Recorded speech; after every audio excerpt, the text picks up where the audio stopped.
కొత్తగా జిల్లాలు ఏర్పాటు చేసే పక్షంలో ప్రొద్దుటూరును కూడా జిల్లాగా చేయాలని చెప్పి ముఖ్యమంత్రి గారిని కోరడం జరుగుతుంది. జిల్లాకు కావాల్సినటువంటి అన్ని కారణాలు, పరిస్థితులు, అవసరాలు, ప్రాముఖ్యతలు ప్రొద్దుటూరుకి ఉన్నాయి. గత ప్రభుత్వంలో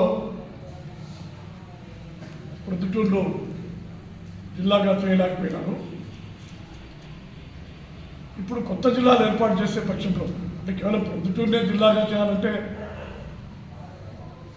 అది రాష్ట్ర ప్రభుత్వానికి సాధ్యం కాదు. కాబట్టి ఇప్పుడున్నటువంటి 26 జిల్లాలకు అదనంగా ఏదైనా జిల్లాలు చేయాలనుకుంటే ప్రొద్దుటూరుకు ప్రాధాన్యత ఇవ్వాల్సిందిగా రాష్ట్ర ప్రభుత్వాన్ని, ముఖ్యమంత్రి గారిని కోరడం జరుగుతూ ఉంది. సమైక్య కడప జిల్లాలో 10 నియోజకవర్గాలు ఉన్నటువంటి సందర్భంలో కేవలం 2 పట్టణాలు, కడప, ప్రొద్దుటూరు మాత్రమే పెద్ద పట్టణాలు. కడపతో పాటు జనాభా విషయంలో కానీ, విస్తీర్ణ విషయంలో కానీ, ఓటర్లు కానీ, వివిధ వ్యాపార ఉద్యోగ సంఘాలు కానీ, కార్యాలయాలు కానీ, వాణిజ్యం కానీ, అన్ని విషయాల్లో కూడా కడపకు ఏమాత్రం తీసిపోకుండా ప్రొద్దుటూరు ఉంది. బట్టల వ్యాపారం కానీ, లేకపోతే వేరుశనగ నూనె వ్యాపారం కానీ, బంగారు వ్యాపారం ప్రముఖంగా రాష్ట్రంలోనే, దేశంలోనే ఇటువంటి వ్యాపారాలు కానీ, కాలేజీలు కానీ, మిగతా స్కూళ్ళు కానీ అన్నీ కూడా ప్రొద్దుటూరులో కడపతో సమానంగా ఉన్నాయి.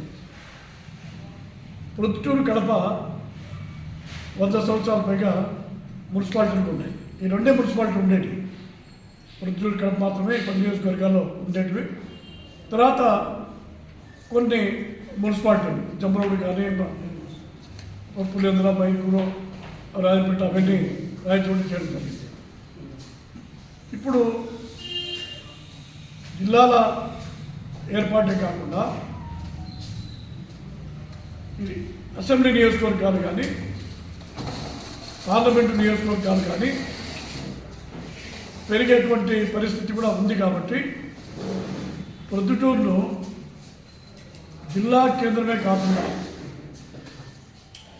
పార్లమెంటు నియోజకవర్గ కేంద్రంగా కూడా చేస్తే బాగుంటుంది.